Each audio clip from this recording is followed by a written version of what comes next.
I'll be speaking with Barbara Fair, a longtime human rights activist in Connecticut. She helped lead a demonstration about prisoners a few days ago in front of the governor's mansion in West Hartford, actually on Easter Sunday. She helps lead a group whose website is StopSolitaryCT. Good evening, Barbara. Hi, and it's StopSolitaryConnecticut.org. Okay, that's the site. Oh, all right. I left out the .org. Yeah. Well, it's good that we have it in there. Mm-hmm. So how are you able to have any kind of public demonstration in this time of virus? Well, we take the precautions. We wear masks. We wear a glove. We make sure we keep our 6 feet distance, and and most of it's in cars. So most of the people are just in their cars. Mm-hmm. And so people that do get out, they have their mask on, and we keep our 6 feet distance. So the virus won't stop us from the work that we have to do. And did you use a bullhorn so that the governor might hear you? Yes. And even if he doesn't hear us, he knows we were out there, and that's what's important, because part of the demonstration after we do speeches is just honking the horn, and we hold signs up, and so, yeah. Okay, so describe the situation now, because I read that Iran freed tens of thousands of prisoners because of the virus. So how about here in Connecticut? It's been a total struggle for us, an uphill battle, because we're dealing with a governor who said from the very beginning there's no plan to release anybody, and he has dug in, and no matter what our pleas or letters or calls or protests, he stood firm. There's not going to be any release. So the only prisoners that you see get released are the ones who are already going to be released anyway, because they were at the end of their sentence or they had been approved before the pandemic. So some of the news reports you got in the beginning said Connecticut released so many prisoners, and the reality of it is that it's not because of in response to the virus. These were people that were going to get out anyway. So it must be pretty difficult for prisoners to try to have any kind of physical separation. Yeah, and that's what's so ridiculous. You talk about social distancing, which is the number one preventer of this virus. How do you social distance when you're in a cell with someone else, or in your dorm where there's hundreds of people just with beds close to each other? How do you social distance? So it's like there's no way in the world people can practice that, and the sanitation part. You can't practice that in prison. So these people are just like sitting ducks, just waiting for the virus to ravage their housing facilities, which is what's happening slowly. And there has been reports that it's gone into the Connecticut prisons? Oh, yes. It's almost in every prison. There's been, I know, close to 200, I don't know whether the staff or incarcerated people who are infected, and the same thing with staff. There's over 100 staff members who have been infected.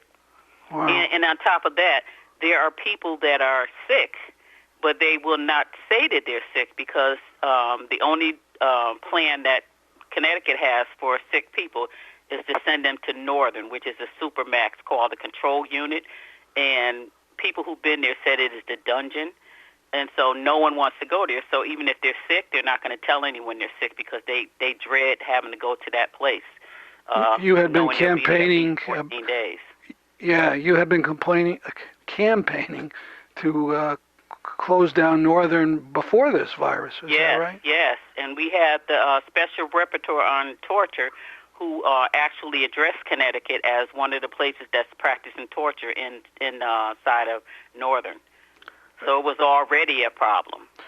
Is this a United Nations person, the special rapporteur? Yes. And he talks about this Connecticut prison. Yes, he condemned Connecticut prisons. So I know you're very short on time, but what are some of the things that make it like a dungeon in Northern? What's so bad? Well, first of all, they said it's this dark, dingy place. The people that have been there said they feel like they're underground. It's not very well ventilated. It's cement doors that close, has a little tiny slot on the door, outside the door, so that they can slide your food in, because you don't even get to go out in a cafeteria or anything. They slide your food in. Any medications that you're taking, they slide them in. And then you get an hour out to rec. And what they do, you have to put your hands through that slit so they can put some cuffs on. and then you get out, out to rec. And rec is about going into another cage, handcuffed behind your hands cuffed behind you, and you just, I don't know what you do in a cage when you're just handcuffed. So it's still indoors? By law, they have to give you that hour. That hour is still indoors, or is that cage outdoors? I'm not sure of that. I never asked about that. Yeah, well, doesn't make and too they much go of to a the shower. They're handcuffed to the shower. You have to use the phone. You're handcuffed to the phone. It's just like that's the way it is. And that's where they're putting all the sick people with the virus. Yes. Now we're not sure yet. We've been trying to find out.